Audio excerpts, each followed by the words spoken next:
Assalamualaikum warahmatullahi wabarakatuh. Innal hamdalillah nahmaduhu wa nasta'inuhu wa nastaghfiruh wa na'udzu billahi min shururi anfusina wa min sayyiati a'malina. May yahdihillahu fala mudhillalah, la ilaha illallah wahdahu la syarikalah, wa asyhadu anna Muhammadan abduhu wa rasuluh. Allahumma sholli ala Muhammad wa ala ali Muhammad. Qala Allah ta'ala fil Qur'anil Karim, a'udzu billahi minasyaitonir rajim. Ya ayyuhalladzina amanu taqullaha haqqa tuqatih wa la tamutunna illa wa antum muslimun. Ya ayuhan nasu taqu rabbakumul ladzi khalaqakum min nafsin wahidah wa khalaqa minha zawjaha wa batha minhuma rijalan katsiran wa nisaa'a wattaqullaha alladzi tasaaluna bihi wal arham innallaha kana 'alaikum raqiba. Ya ayyuhalladzina amanu taqullaha wa qulu qawlan sadida yuslih lakum a'malakum wa yaghfir lakum dhunubakum wa may yuti'illaha wa rasulahu faqad faza fawzan 'azim. Alhamdulillah, segala puji bagi Allah Subhanahu wa taala. Kita telah menyaksikan sebuah peristiwa yang luar biasa. Bersyukur pada Allah, menyaksikan peristiwa yang agung, perjanjian yang luar biasa. Tidak hanya semata-mata urusan dunia, tetapi juga perjanjian yang ini terhitung sebagai urusan akhirat, sebagai uswah hasanah kita, sebagai teladan kita, sehingga kita berusaha untuk mengikuti apa-apa yang Allah tinggalkan kepada kita, menjadi keteladanan bagi kita semua. Kemudian yang ketiga, kepada yang terhormat Bapak Aromadi dan juga Ibu Eko Siswati SPD, yang terhormat keluarga besar Bapak Aromadi, keluarga besarnya Mas Malik, yang terhormat Bapak Om Pak D dan Om saya semua, dan juga tamu-tamu undangan. Alhamdulillah, ini ada tamu spesial ini bagi saya, yaitu dosen saya Pak Agus Ulinuha dulu, dosen S1 ini ya. Alhamdulillah dulu membimbing saya. Kemudian yang berbahagia adik-adikku, Adinda Malik, Abdul Malik Karim Amrullah. Ini namanya Hamkai, nama yang keramat, insya Allah. Dan juga adikku yang perempuan, yaitu Yeni Hindrawati. Alhamdulillah ini sudah melangsungkan pernikahan dan berbahagia. Berbahagia nggak? Bahagia apa betul? Bahagia, alhamdulillah. Jadi sebenarnya saya di sini nih, ya ini amanat dari keluarga, ya. Pokoknya Mas Sahril mengisi waduh, pokoknya ini angel. Dan ini mungkin banyak kesalahan karena memang saya belum punya pengalaman untuk memberikan tausiah. Tapi kalau pengalaman dalam mengarungi rumah tangga, ya alhamdulillah sudah cukup lama. Terhitung 20 tahun lebih 1 bulan, ya. 1 bulan setengah tadi ya. Jadi saya dulu menikah tahun 2005 bulan Oktober, kalau nggak salah tanggal 1 atau tanggal 2, lupa saya. Awal Oktober ya. Jadi nanti Mbak Yeni, kalau Mas Malik lupa dengan hari pernikahan biasa nggak? Jangan jadi masalah, ya itu biasa. Jadi laki-laki itu kadang hal-hal semacam ini memang nggak ingat-ingat gitu. Ya biasa, ampun dibukani, ampun jadi masalah. Bapak-bapak, ibu-ibu menyaksikan sebuah acara akad. Ya, acara akad dari wali mempelai perempuan memegang tangan dari mempelai laki-laki. Kemudian ada ijab dan qabul. Yang sampai diulang 3 kali ya. 3 kali kata saya. Karena mungkin grogi atau mungkin gak hafal, nggak apa-apa, biasa saja. Tetapi kalau kita lihat tadi perjanjian itu diucapkan dalam jangka waktu kalau tidak salah 2 atau 3 menit. Yang dilalang kalau nggih stop buat. Jadi pastinya berapa mboten mulai pun. Tapi perkiraan sekitar 2 atau 3 menit.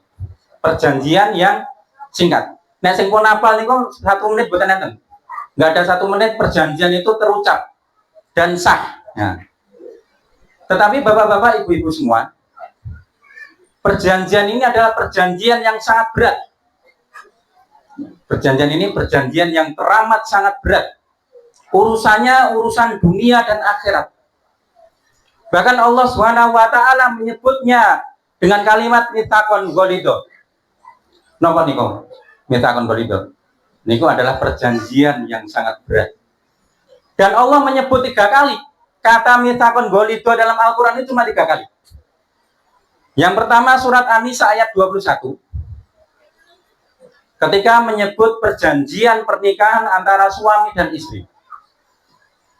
Kemudian yang kedua, itu surat An-Nisa ayat 154. Yaitu menyebut perjanjian Nabi Musa dan Bani Israel. Ketika itu Gunung Sinai diangkat di atas mereka. Gunung Sinai diangkat atas mereka untuk menunjukkan bahwa ini adalah mukjizat keistimewaan Nabi Musa dan kekuasaan Allah Subhanahu wa taala. Kemudian diangkatlah perjanjian Nabi Musa dengan Bani Israel yang juga disebut dengan mitsaqon ghalido. Kemudian yang ketiga, dalam surat Al-Ahzab ayat 7 disebut juga al-mitsaqon ghalido, yaitu adalah perjanjian antara para nabi dengan Allah Subhanahu wa taala. Nah, maka ini perjanjian yang luar biasa istimewa ya, Mas Malik ya. Jadi ya, pernikahan itu Allah sebut 3 kali sebagai sebutan mitsaqon ghalido. Itu 3 kali, hanya yang pertama untuk menyebut perjanjian antara seorang suami dengan istrinya. Yang kedua perjanjian antara Nabi Musa dan Bani Israel dengan Allah Subhanahu wa taala. Padahal saat itu sangat luar biasa. Diangkat Gunung Sinai di atas mereka, menunjukkan betapa kuasanya Allah atas dunia ini. Kemudian yang ketiga perjanjian yang Allah ikatkan kepada Rasulullah SAW dan para nabi. Di antaranya ada Nabi Isa, Nabi Musa, dan para nabi yang lain. Maka perjanjian ini bukan perjanjian yang cemen-cemen, bukan perjanjian apa nih? Sing remeh-temeh. Perjanjian yang agung, perjanjian yang luar biasa. Ya, saderenge kula nyuwun pangapunten nek dewa basane Jawa alus-alus kula mboten saged. Jadi daripada mengke pating pletot mending kula ngangge bahasa Indonesia ngoten nggih. Ya. Kalau dulu bapak-bapak, om-om, ya ini memang generasi sebelumnya terbiasa dengan bahasa Jawa halus. Nah, pulau ini kan anak-anak zaman now, gitu. Ya, generasi milenial. Ya. Sampai pun malah lali. Perjanjian yang agung, ya ini malah lali. Perjanjian yang sangat agung. Maka ini bukan perjanjian yang remeh-temeh dan betul-betul menjadi perjanjian yang mengikat antara urusan dunia dan akhirat. Maka karena saya diberi kesempatan untuk memberikan tausiah, ada 5 pesan saya kepada mempelai dan juga mungkin pada bapak-bapak dan ibu-ibu semua, karena yang di sini tentu ini wasiat saya. Yang pertama, ketika kita menyebut perjanjian ini, ya, ketika kita menyebut perjanjian ini perjanjian yang agung, ya, pernikahan itu adalah sebuah bahtera. Sebuah bahtera, kalau diibaratkan ini dikiaskan sebagai bahtera. Seseorang yang naik bahtera kemudian dia mau menuju ke suatu tempat. Dia tidak hanya akan menghadapi ombak dan badai, tetapi juga akan menghadapi berbagai bentuk rintangan-rintangan, bahkan mungkin ada ikan hiu yang mengancam di bawah, dan berbagai rintangan-rintangan. Perjalanan ini sangat berat. Maka yang pertama menjadi bekal utama dalam pernikahan adalah niat. Ya, Mas Amka, Di Amka sama Di Yeni, ya. Niatkan apa yang kalian ucapkan, yang kalian ikrarkan tadi sebagai perjanjian, niatkanlah ini untuk ibadah kepada Allah Subhanahu wa taala. Sebagaimana Rasulullah SAW bersabda dalam hadisnya yang diriwayatkan Imam Bukhari dan Imam Muslim, innamal a'malu binniyat Wa innama likulli imri'in ma nawa. Sesungguhnya setiap amal itu tergantung dari niatnya. Dan seseorang akan mendapatkan balasan dari apa yang ia niatkan. Jadi kalau niat pernikahannya adalah niatnya untuk Allah Subhanahu wa taala, untuk menggapai ridho Allah Subhanahu wa taala, tujuannya jelas. Kita naik bahtera, kita punya tujuan jelas. Ibarat kalau kita pergi dengan Google Map, kita punya tujuan yang jelas. Maka dengan tujuan yang jelas inilah jalan untuk kita mencapai apa yang akan kita, untuk mencapai pahalanya Allah Subhanahu wa taala, untuk mencapai surganya Allah Subhanahu wa taala. Jadi niatnya nanti pernikahan itu adalah bersama-sama mengarungi kehidupan dunia untuk masuk surga bersama-sama. Nah ini. Kemudian hadis itu berlanjut. Faman kana hijratuhu ilallahi wa rasulihi fahijratuhu ilallahi wa rasulihi. Barang siapa yang niat hijrahnya untuk Allah dan Rasulnya, maka hijrahnya adalah untuk Allah dan Rasulnya. Kemudian namun wa man kanat hijratuhu ila dunya yusibuha au ila imra'atin yunkihuha fa hijratuhu ila ma hajara ilaih. Dan apabila niat hijrahnya adalah untuk urusan dunia yang ingin dicapainya atau urusan wanita yang ingin dinikahinya, maka dia akan mendapatkan apa yang dia niatkan. Hijrahnya atas itu semua. Maka yang pertama niat. Mas Malik, ini niatkan bahwa ini untuk ibadah, untuk jalan sarana menggapai itu Allah Subhanahu wa taala, untuk mencapai surganya Allah Subhanahu wa taala. Maka nanti kalau niatnya sudah itu, berbagai rintangan, onak duri, ombak dan badai, bahkan ikan hiu yang mengancam di bawah, karena kita sudah punya tujuan dan niat yang sama, samakan niatnya dulu, maka insya Allah karena tujuannya yang sama, insya Allah akan tercapai. Walaupun terkadang mempertahankan niat dan kemudian berjalan di atas tujuan yang sama, mempertahankan tujuan ini betul-betul dari awal sampai akhir tujuannya sama, ini memang butuh perjuangan. Ya, inilah namanya cinta, itu memang memperjuangkan tujuan yang sama sehingga tujuan itu dapat tercapai bersama-sama. Niat. Ya. Jadi nanti malam atau nanti kalau setelah acara ini, samakan niat, samakan persepsinya. Kita niat untuk menggapai ridho Allah, kita niat untuk bersama-sama nanti masuk ke dalam surganya Allah Subhanahu wa taala. Nah, wis niate ngoten niku insyaallah ya, ini tujuannya sudah jelas. Oh, dhewe iki nang Jakarta. Berarti lewatnya gini. Walaupun kau ternyata jalannya macet untuk pindah jalan, maka tujuan kita masih sama, yaitu adalah ke Jakarta. Walaupun nanti ada berbagai aral dan rintangan, tujuannya sama, adalah menggapai ridho Allah dan surganya Allah Subhanahu wa taala. Itu yang pertama. Kemudian yang kedua, setelah niat sama, persepsinya sudah sama dibuat, pemikirannya, visi dan misinya sama, visi misi ini sudah sepakat kita, maka setelah niat apa yang dibangun? Yaitu ilmu. Ya. Mas Malik, ini siapkan ilmu. Sebagaimana Rasulullah SAW bersabda, "May yuridillahi bihi khairan yufaqihu fiddin." Barang siapa yang Allah kehendaki kebaikan untuk dirinya, maka akan Allah fahamkan dirinya dengan ilmu agama. Ilmu menjadi modal untuk mencapai tujuan. Pengen pergi ke Jakarta, harus tahu jalannya, harus tahu ilmu navigasinya. Saya kudu duwe Google Map, kudu duwe aplikasi Google Map, kudu duwe kuota internet. Nah ini ilmunya, ilmu untuk mencapai apa yang akan kita capai. Maka menjadi tugas dan tanggung jawab dalam bahtera rumah tangga adalah untuk mencari ilmu. Ilmu bagaimana agar keluarga menjadi sakinah, ilmu bagaimana nanti membina rumah tangga, ilmu bagaimana bersikap sebagai suami, ilmu bagaimana bersikap sebagai istri, ilmu bagaimana nanti mendidik anak-anak kalau sudah dikaruniai oleh Allah Subhanahu wa taala putra dan putri. Ilmu. Ya. Jadi ilmu ya, sinau ngaji ya. Dijak ngaji ahad pagi gitu. Teng lali enten nggih ahad pagi nggih. Nah, pengawasan ahad pagi. Kemudian majelis-majelis ilmu yang lain, membaca buku, mengkaji. Banyak sarana-sarana kita untuk mencapai ilmu. Kemudian yang ketiga, kepada Mas Malik, panjenengan sebagai suami itu adalah pemimpin. pemimpin dalam rumah tangga. Sebagaimana Allah Subhanahu wa taala berfirman, "Ya ayyuhalladzina amanu qu anfusakum wa ahlikum naro. Wa quduhan nasu wal hijarah." Hai orang-orang yang beriman, jagalah dirimu dan keluargamu dari api neraka. Tugas suami menjadi pemimpin untuk menjaga dirinya dan keluarganya dari api neraka. Ya, pripun caranya menjaga diri dan keluarga dari api neraka? Tentunya kita menjalankan perintah-perintah ketaatan pada Allah Subhanahu wa taala berupa ibadah kita Allah Subhanahu wa taala yang Allah perintahkan, dan juga menjauhi apa-apa yang Allah haramkan dan apa-apa yang Allah larang. Nah, dalam kehidupan dunia ini ada banyak hal-hal yang Allah haramkan dan Allah larang pada kita jauhi.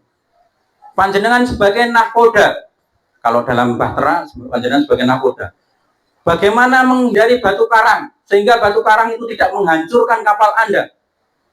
Bagaimana kemudian mencapai persiapan-persiapan? Panjenengan sebagai pemimpin dalam rumah tangga, jaga diri Pak kamu, jaga dirinya Mas Malik, dan jaga keluarganya Mas Malik dari api neraka. Jalankan ketaatan-ketaatan perintah Allah Subhanahu wa taala dan jauhi larangan-larangan. Sebagaimana Qatadah, ya, Qatadah itu ketika menafsirkan ayat ini, Qatadah ini tabi'in besar, ulamanya tabi'in, muridnya Ibnu Abbas radhiyallahu taala anhu. Qatadah berkata ketika menafsirkan ayat ini, yaitu adalah ajaklah keluargamu untuk melaksanakan ketaatan-ketaatan pada perintah Allah Subhanahu wa taala dan laranglah mereka dari berbuat durhaka kepada Allah Subhanahu wa taala. Nah, maka ini menjadi tugas bagi pemimpin, bagaimana rumah tangga diwarnai dengan amal soleh, rumah tangga diwarnai dengan jauhnya dari kemaksiatan-kemaksiatan, rumah tangga diwarnai dengan menghindari berbagai bentuk-bentuk yang diharamkan oleh Allah Subhanahu wa taala. Kemudian yang ketiga, jadilah suami yang baik. Jadilah suami yang baik sebagaimana Rasulullah Shallallahu Alaihi Wasallam. Rasulullah Shallallahu Alaihi Wasallam bersabda dalam sebuah hadis yang diriwayatkan Imam Tirmidzi, khairukum khairukum li ahli, wa ana khairukum li ahli. Sebaik-baik kalian adalah yang paling baik pada keluarganya, dan aku adalah yang paling baik pada keluarga. Mas Malik, maka jadilah kepala rumah tangga ini yang baik, bukan asal perintah sana sini, ya, karena nanti sebagai pemimpin harus bisa memerintah, bukan begitu. Bagaimana bisa menjadi kepala rumah tangga yang baik, berbuat baik bagi keluarganya. Istri wanita ini terbuat dari tulang rusuk, ya, Rasulullah bersabda bahwa kaum wanita ini terbuat dari tulang rusuk yang bengkok paling atas, tulang rusuk yang paling bengkok yang paling atas. Kalau kamu luruskan dengan paksa maka akan mematahkannya. Tetapi kalau kau biarkan maka akan tetap menjadi bengkok. Maka bagaimana golek selani nggih? Ya ora murus alon-alon, ning ora ditokne. Lah ini menjadi tugas kebaikan seorang suami. Sebagaimana Rasulullah mencontohkan, Bunda Aisyah berkata pada Rasulullah tentang Rasulullah SAW. Sesungguhnya Rasulullah itu biasa beliau berbelanja kebutuhan rumah tangga untuk keluarganya, menjahit bajunya sendiri dan juga mencuci bajunya sendiri. Artinya apa? Ya, Rasulullah itu ngerti gawean ngomah, ngewangi, bantu gawean teng omah. Ora kok terus kemudian semua diletakkan pada istri. Nah, bukan. Nanti membantu menjadi partner. Partner yo kadang ngewangi saisan mungkin, kadang ngewangi blonjo, kadang ngewangi nyaponi. Maka suami yang terbaik sebagaimana Rasulullah diceritakan oleh Bunda Aisyah, itu adalah suami yang tahu membantu pekerjaan rumah tangganya. Ya, ini ya, yang mungkin kalau kehidupan modern sudah mulai marak. Semoga nanti bisa diamalkan, membantu kebutuhan rumah. Yo kalau sok ngewangi saisa, sok ngewangi ngepel, sok ngewangi ngomong. Ya. Ora kok bojone lagi repot, isa-isa lagi repot terus anake nang dalan bunga-bunga, bu kalau anakmu, lah makanya anakmu dewe, lah makanya nang urun kan gitu. Nah, kowe kan yang duwe urun, nah, duwe kontribusi. Ya. Neng Mbak Yani ampun nyauri ngoten niku nggih. Nah, nyauri mungkin dadi padu. Nah. Jadi ini sebaik-baik kalian adalah yang paling baik bagi keluarganya. Itu adalah yang bisa membantu meringankan pekerjaan di rumahnya masing-masing. Ya. Kemudian pesan saya yang terakhir, yang kelima, kepada adikku Yeni, Sebagaimana dalam sebuah hadis yang diriwayatkan Imam Ahmad dan Ibnu Hibban, jika seseorang wanita selalu menjaga sholat 5 waktu, juga berpuasa sebulan di bulan Ramadan, ya, artinya kalau tidak ada udzur, tidak ada liburnya, serta betul-betul menjaga kemaluannya dari perbuatan zina, dan benar-benar taat pada suaminya, ya, taat pada suami dalam hal-hal yang ma'ruf, hal-hal yang dihalalkan, hal-hal yang dibolehkan oleh agama kita, maka dikatakan pada wanita yang memiliki sifat mulia ini, masuklah kamu ke dalam surga melalui pintu mana saja yang kau sukai. Kantun milih, ya. Kalau panjenengan bisa melakukan amal ketaatan pada suami, hal-hal yang dibolehkan, sholatnya dijaga, puasanya dijaga, mentaati perintah suami dengan ketaatan yang penuh. Tapi ketaatan perintah ini adalah perintah yang ma'ruf, yang dibolehkan oleh agama kita, maka dibolehkan kamu nanti kalau masuk surga tinggal pilih pintu sing di sasae. Pengen milih pintu sing kene, pengen sing adoh yo entuk, sing cedhak yo entuk, sing rada dhuwur yo entuk, tinggal milih. Nah, maka bagaimana pesan ini? Maka jadilah istri yang taat pada suami, patuh pada suami. Ketika suami suaranya sudah meninggi, maka rendahkan suaramu. Ya. Jangan kemudian suara kita lebih tinggi dari suara suami. Seorang suami ini pun suara istrinya lebih tinggi niku ada dua, ya. Yang pertama, dia akan terpicu emosinya, marah dengan kemarahan yang luar biasa. Itu yang pertama. Yang kedua niku nek suami zaman sekarang, bojone suaranya tinggi malah beret. Nah niki, nah, itu suami-suami yang takut istri. Nah itu juga ada. Nah, ada. Maka ini beberapa nasihat-nasihat yang saya sampaikan untuk mengarungi samudra pernikahan ini dengan bahtera yang sudah kalian bina. Semoga nanti tujuannya sama, samakan visi, satukan visi, kemudian mencapai tujuan sama, sehingga apa tujuannya? Nah, cita-cita mengurip apa cita-citanya? Masuk surga. Mengurip itu cita-citanya namanya simpel, masuk surga. Ngoten toh? Orang urip niku pengen apa itu pengen masuk neraka. Betul toh? Cita-citanya masuk surga, simpel mawon.